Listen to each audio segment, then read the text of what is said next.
Welcome to CAL FIRE's 2023-2024 Forest Health Grant Solicitation Workshop. Here's a quick overview of what we will be covering today.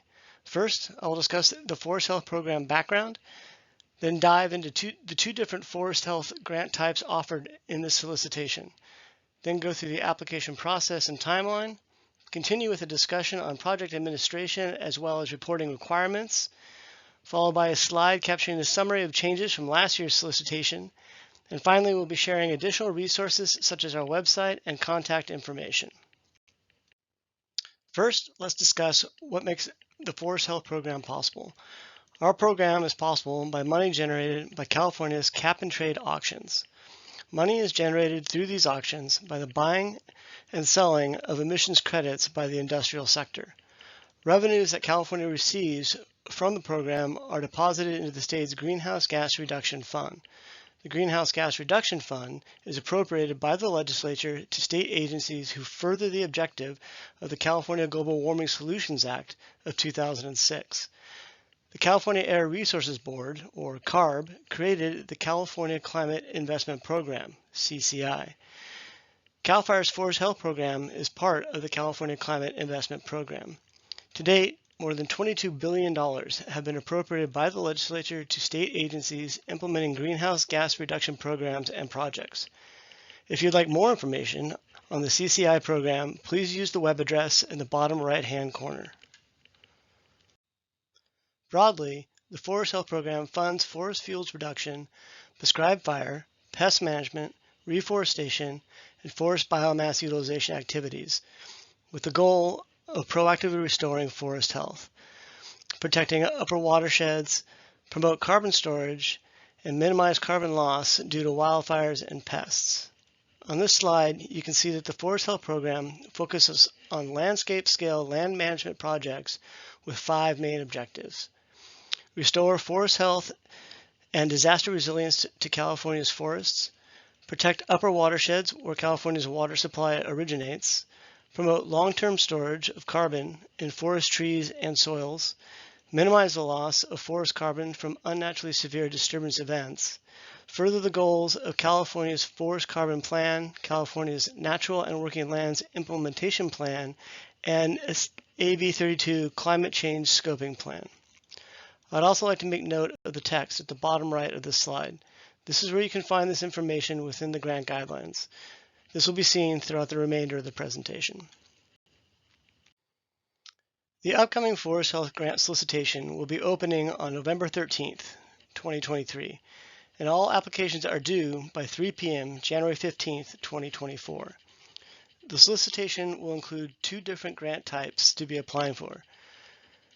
The traditional forest health as part of the California Climate Investment Program and the Postfire Reforestation and Regeneration grant types.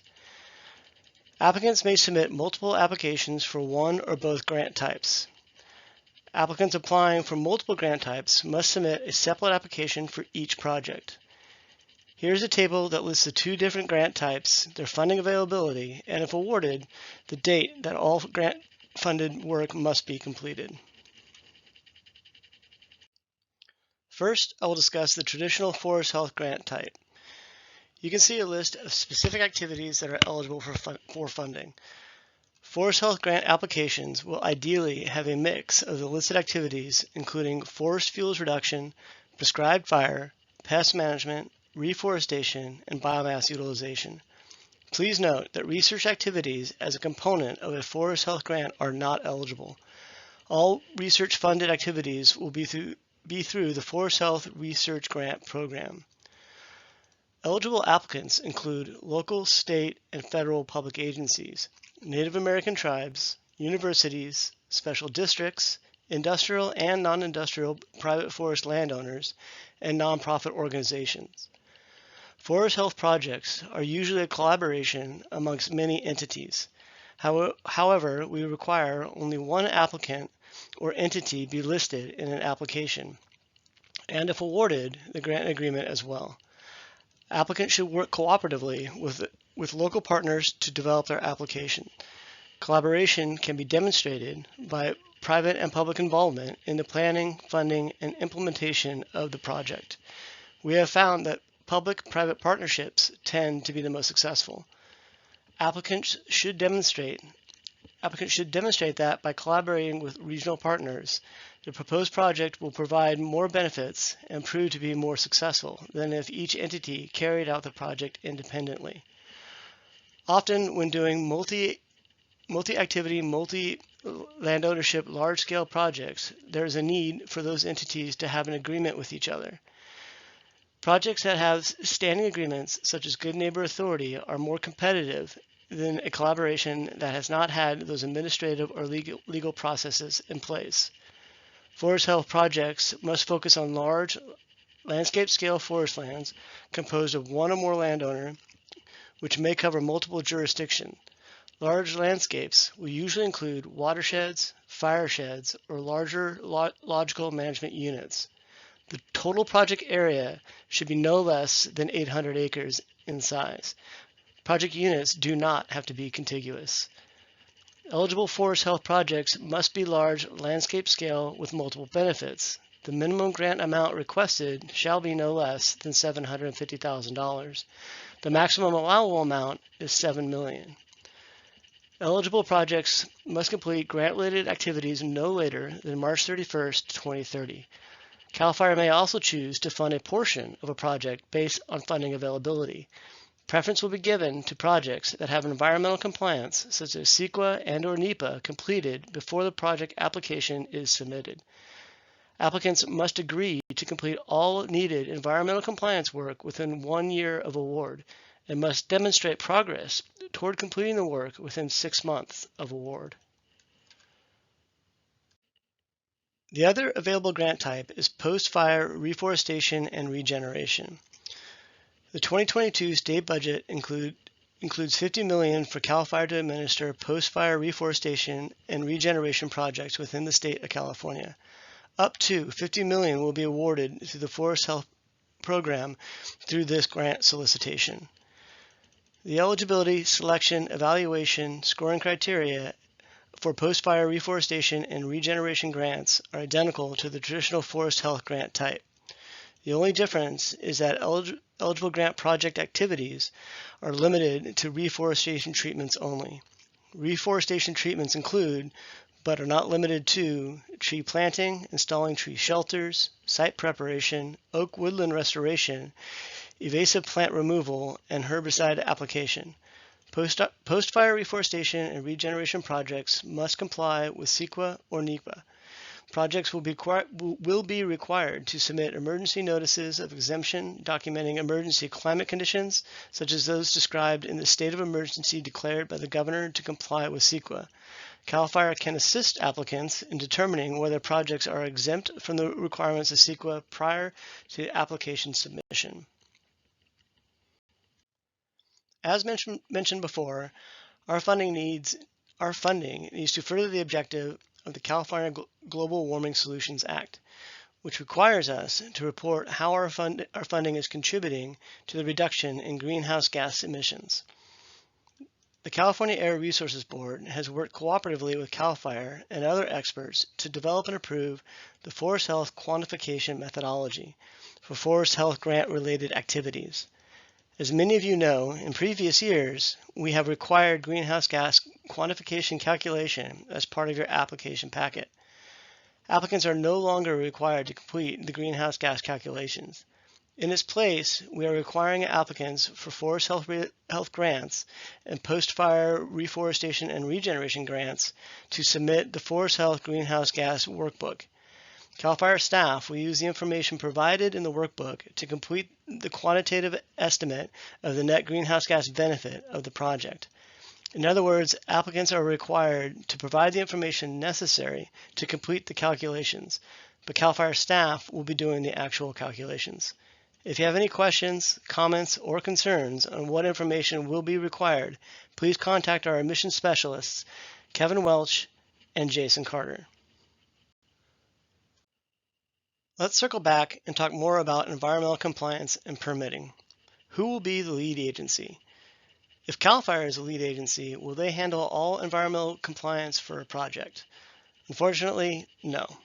It is the grantee's responsibility to complete all environmental compliance and budget appropriately to get all compliance complete within the first year following award. If the grantee is a public agency, they will assume the role of lead agency, and CAL FIRE will take the role of responsible agency. Where the applicant is not a public agency, CAL FIRE will assume the role of lead agency, and the grantee will be required to develop necessary CEQA documents. Any funded activities on federal land will need to complete NEPA. The SB 901 waiver that exempts federal partners from completing CEQA will be completed by CAL FIRE to comply with CEQA. Please contact Environmental Compliance Specialists Andrea Williams and Erica Orr with questions about environmental compliance. So how will the applications for forest health and post-fire reforestation regeneration grants be scored? I'm going to let you in on a little secret here. There is no secret. Applications are scored as explained in black and white in the Forest Health Grant Guidelines. There are a total of 100 points possible, with 5 additional points available by demonstrating that the proposed project will contribute to California's objectives for workplace development. Eligible applications will be scored by CAL FIRE staff and an interagency panel against this grant selection criteria. Final awards will be determined based on project scores, program need, and relative fit of the award projects to each other, both geographically and respect to the proposed activities. For the sake of time, I will not be going through each category as they are very well explained in the grant guidelines in Appendix A. Okay, now that we've heard about the different grant types, let's talk about how to apply for a grant. You will need to go to the Forest Health webpage and click the link for the eCivis solicitation. The link to the solicitation is also in the grant guidelines document. Please be sure you select the correct solicitation depending on what grant type you are applying for. All eCivis portal applications include 3 components: profile, the application form, and the budget. All 3 components must be completed prior to final submission. I strongly recommend that all applicants have a copy of the Forest Health Grant Guidelines, as well as a copy of the Grants Portal Application Submittal User Guide handy when applying. The Application Submittal User Guide can be found on the CAL FIRE Grants webpage and is also linked in the Grant Guidelines on page 3. At the conclusion of this presentation, Program Manager Julie Howard will be showing what the eCivis application looks like, as well as where to find the information on the CAL FIRE website. Here is a general timeline for all Forest Health grant types. The hard deadline to turn in applications is 3 p.m. Pacific Standard Time, January 15th, 2024. Awards will be announced in the spring and summer of 2024. All forest health and post-fire reforestation and regeneration grant-funded work must be completed by March 31st of 2030. Let's discuss a couple of major points on project administration if awarded a grant. If awarded, funds will be dispersed only once there is a fully executed grant agreement between CAL FIRE and the grantee. Payments will be made on a reimbursement basis. No work prior to or after the grant periods will be reimbursable. Advance funds may be provided in lieu of reimbursement. Advance payments may be considered for those entities listed here. Additional reporting is required if granted in advance. All awarded grantees are required to report on progress toward completion of the scope of work included in the grant agreement quarterly. Forest health reporting periods are January to March, April to June, July to September, and October to December. Progress reporting will be completed by using the Forest Health Progress Report templates. Forest management is dynamic, and changes to an approved grant are unavoidable. Grantees should work with their Forest Health Area Forester as soon as possible when considering making changes to an executed grant agreement. Paperwork will need to be completed and approved before such changes are official or permissible. Project costs must be consistent with the approved project application and incurred during the life of the grant as specified in the grant agreement. The grant guidelines have a table on eligible versus ineligible costs to help with project budget development.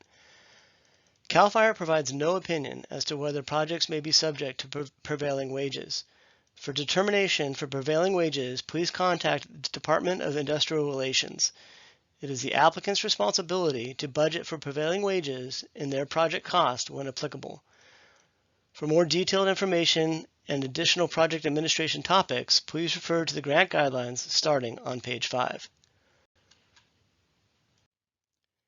If your proposal is awarded, here's what you can expect on project reporting. First, regular invoices and progress reports are submitted either monthly and/or quarterly. These describe in detail what work you have done, what funds you have spent, and how that contributes to project goals. The progress report has specific reporting of deliverables and/or acreage treated. Invoices include detailed supporting documentation of all costs. Second, grant jobs reporting happens each year in November and May. This is a detailed tally of all the jobs supported by the grantee, partners, operators, subcontractors, etc. The final report. When your grant-funded work is complete, we ask that grantees tell the story of what was accomplished. All projects will provide updated spatial data and maps, updated acreage numbers, photos, and cost per treatment. You'll also share the documents and reports created during the course of the project. Sometimes the Forest Health Program is asked for additional information by the legislature, the California Air Resources Board, and/or the California Natural Resources Agency. Forest Health staff may work with the grantee directly to acquire additional information. This slide is intended for folks who have applied in the past. Here's a summary of changes from last year's solicitation. First being that there are now 2 different grant types within the Forest Health grant solicitation: Forest Health, Postfire Reforestation, and Regeneration. There is now a longer project performance period than there has been historically. All awarded Forest Health grants will have approximately 6 years to complete all grant-funded work. All applications must be submitted in the eCivis portal. Applicants are no longer required to demonstrate that jobs supported by the grant would contribute to California objectives for workforce development. However, jobs reporting is still required for awarded grants. Updates to environmental compliance include CAL FIRE Certified Archaeological Surveyor Certificate can only be used when CAL FIRE is the lead agency for CEQA on a forest health project. The weight of CEQA and NEPA coverage and preparedness has been increased in the application scoring criteria. The requirements of CEQA and NEPA coverage and reporting have been clarified. And finally, Tribal Wildfire Resilience Implementation Grants and Tribal Wildfire Resilience Planning Grants are no longer awarded alongside Forest Health grants. For more information on these grant opportunities, please visit the link on this slide. All prospective applicants are strongly encouraged to set up a 30-minute consultation with a Forest Health area forester to discuss their project to ensure it meets eligibility and the objectives of the Forest Health Program. To set this meeting, please email foresthealth@fire.ca.gov and include a geographic location and brief description of the proposed project. One of the Forest Health area foresters will reach out to set up a meeting. Please review the 2023-2024 Forest Health Grant Guidelines prior to requesting a consultation. At that meeting, you may share maps, photos, and a list of what you want to achieve in order to discuss the project's eligibility. In the following slide, Program Manager Julie Howard will pretend to apply for a traditional Forest Health grant and show you how to log in and navigate eCivis. Well, that's it for me. Thank you for your time and good luck.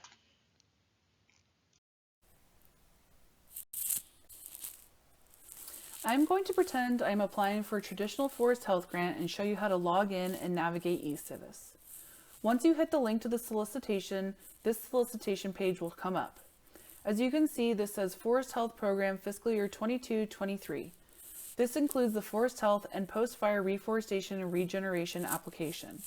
If you are applying for a Tribal Wildfire Resilience grant, it should say Tribal Wildfire Resilience Program here. You will see that there are different tabs that include some basic information that can be found in the grant guidelines, as well as what was explained in this workshop today. Once you're ready to apply, you're going to hit the Apply button, which will take you to the eCivis portal login page.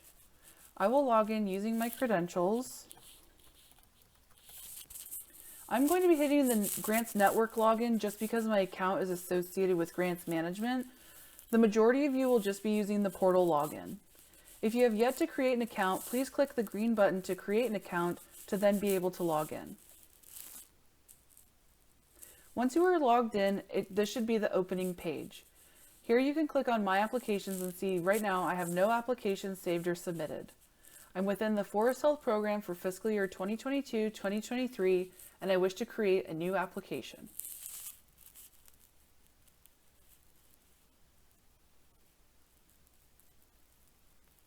It will take a few minutes to load. Make sure that this application submissions box opens. It sometimes takes a minute to load. So first you have to re-log in with your credentials to access your applicant's account, which because I'm already logged in, I think it just automatically logged me in there, but you may have to put in your username and password again. And here's where you can see the 3 different components of an application. The first is the profile. The application form will not show up until you complete this profile component. So first you need to hit open. And here is where you just need to give some applicant information. You will notice that things with fields with the asterisks are required to be answered.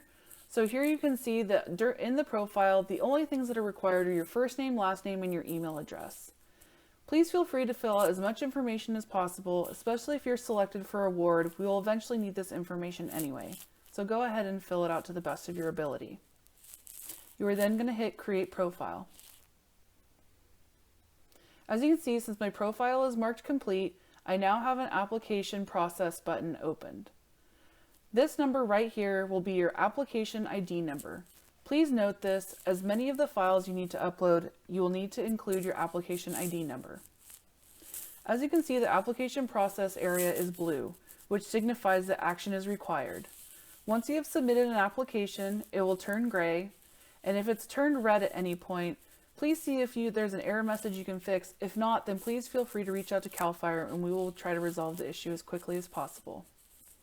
I'm going to hit the application process button, which will then open up the applications. Shows here action required. So you're going to hit open. And here's where here's the application form. You can see it's a box within a box, so you can scroll down and look at the questions and answer them. You don't need to finish this in all one sitting. As you're filling this out, I highly recommend you hit the Save Draft button, which is located here at the top. It's also located here at the bottom. Please make sure you save frequently, as we don't want you to lose anything. There's also this triangle button here where you can preview or print the form if you wanted to print it or share it with collaborators to get information from them. I will recommend, if you do that, to please answer the first question here of what type of grant you're applying for. Depending on which selection you choose, different questions will pop up. There's also additional conditional formatting and questions in here, so even though you may be printing it, it may not print all the questions that you are necessarily asked. Once the application is ready to submit, you will hit the Mark Complete button. If there's any fields that are required and have not been filled out, it will not submit the application and inform you that you need to fill out all the required fields.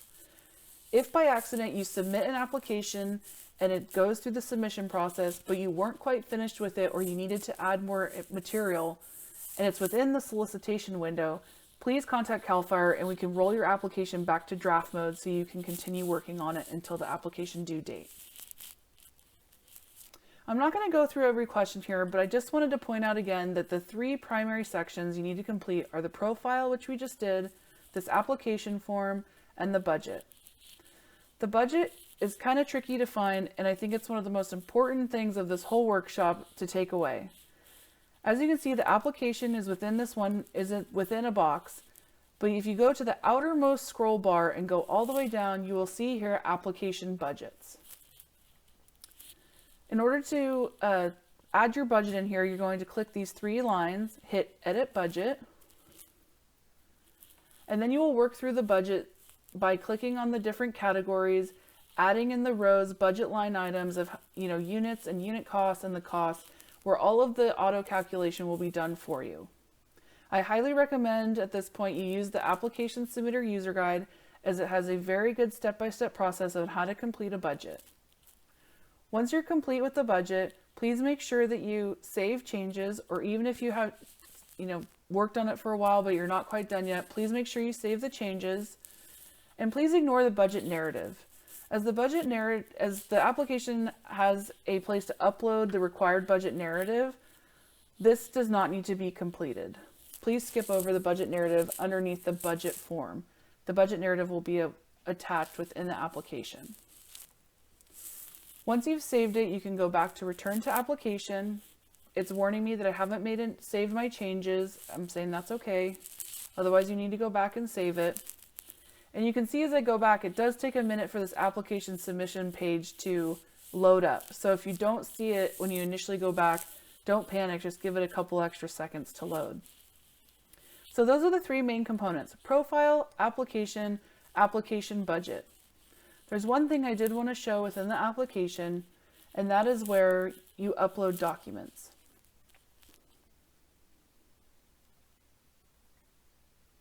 Here's the first one.